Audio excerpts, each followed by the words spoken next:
So yun guys, oh wow, ang ganda na ng araw, sumikat na. Ayan, ang laki ng araw.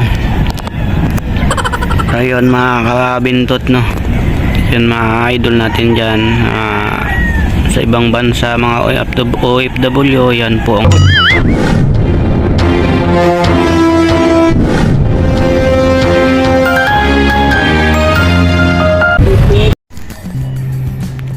hello guys.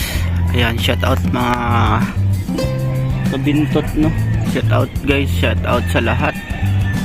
So nandito na naman tayo ngayon sa ating pwesto, no, kung saan ay umaga pa lang, alas 5 pa lang ngayong umaga, alas 5 pa lang ng umaga mga idol. Ayan mga idol, so yan, no, palabas pa lang yung araw, papalabas pa lang yung araw. So abangan natin yan, lumabas at umangat dyan sa mataas na building na yan. Ayan, o, yan siya, nakatago pa lang. Ayan siya mga idol, no, mga kabintot.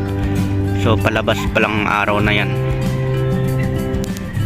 So antayin natin yan, tumaas siya hanggang dun sa pantay sa may building na yan.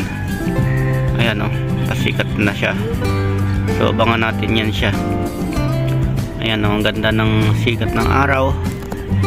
Siyempre andyan din yung mga barko at yung mga ayang kabahayan na yan. Ayan yan, yung mga bahay na yan, mga ano yan, mga tambayan, lalo na yan. Ayan, o, tambayan yan ng mga Coast Guard dyan, mga bantay dagat, nagmi-meeting sila dyan. Ayan yan yung tambayan nila.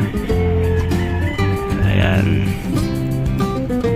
kanyang kaganda dito sa tabing ilog. Pero yung iba naman dyan nakatira naman, so dyan na sila tumitira, bahay na talaga nila yan. So ganun talaga ang buhay ng tao, kailangan magtiyaga. At least may matulugan sila, may masilungan kapag umuulan at mainit, di ba?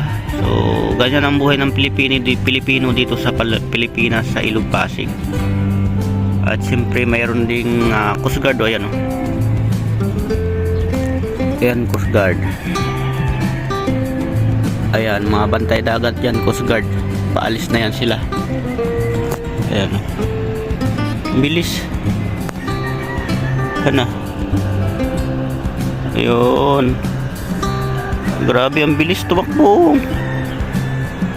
Sana all punta ng laot yan doon sa may Manila Bay, doon yan sila magbabantay. So yun, di ba, ang bilis ng takbo. Wala na.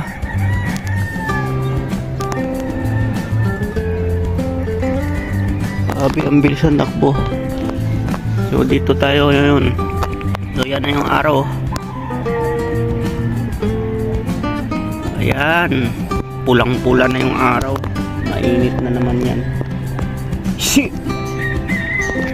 Nulo ko ng aso na to.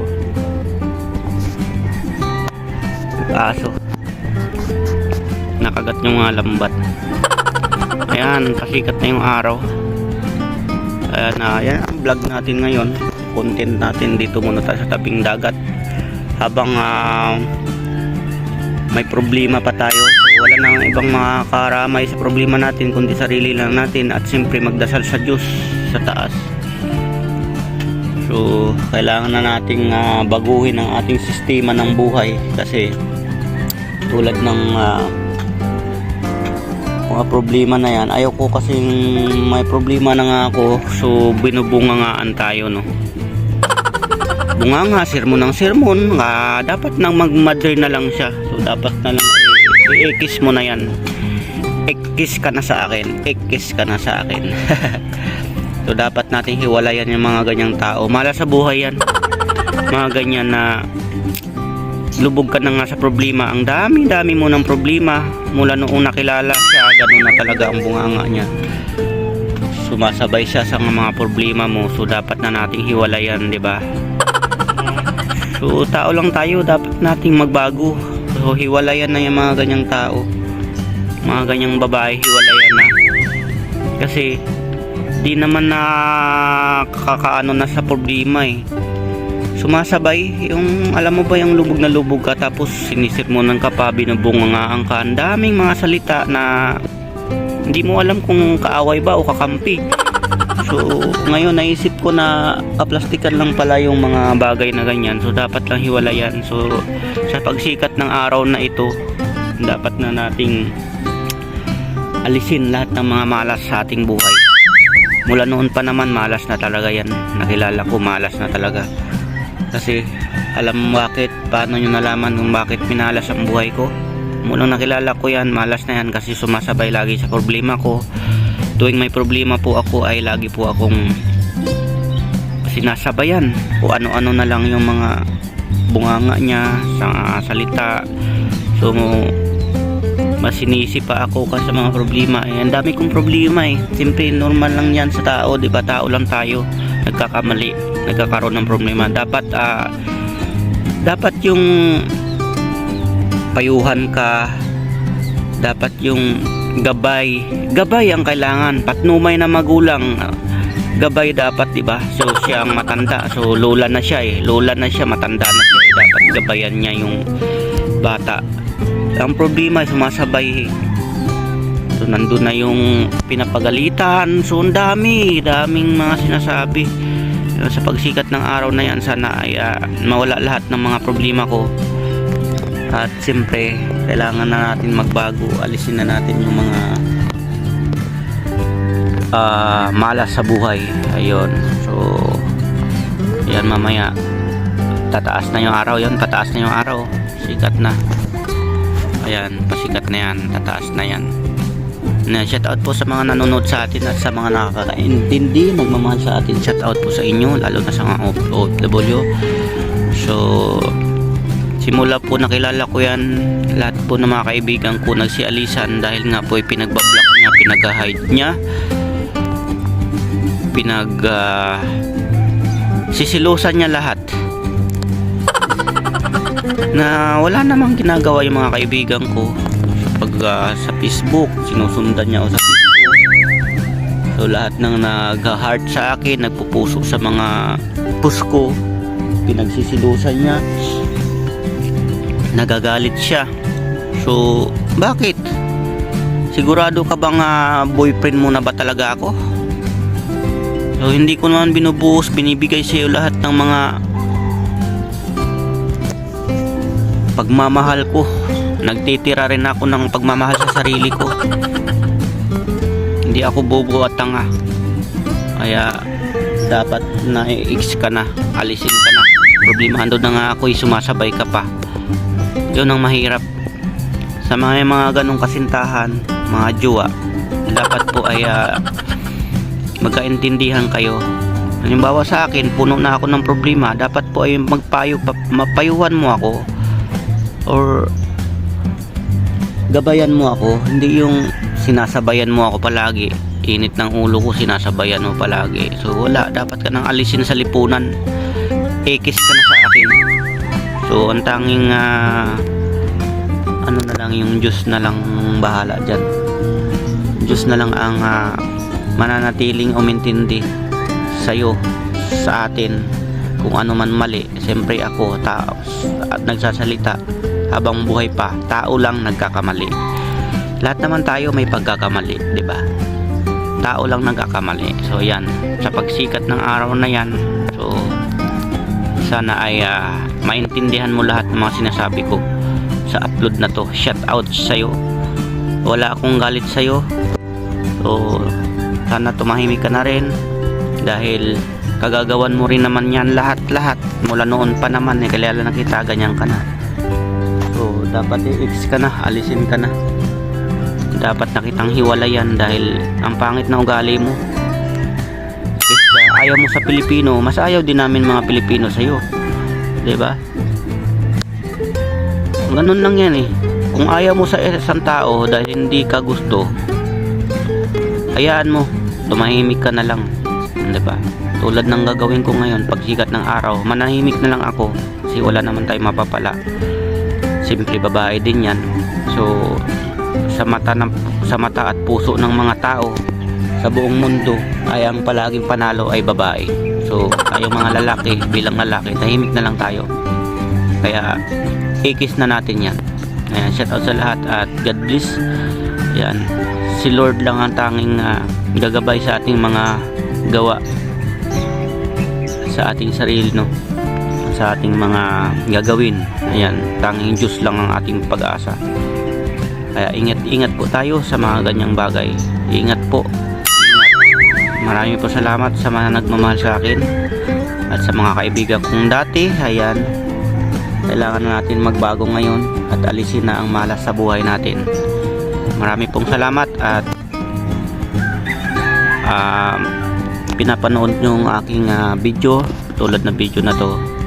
Ayan, dito tayo nagpapaaraw dahil may sakit pa tayo ngayon.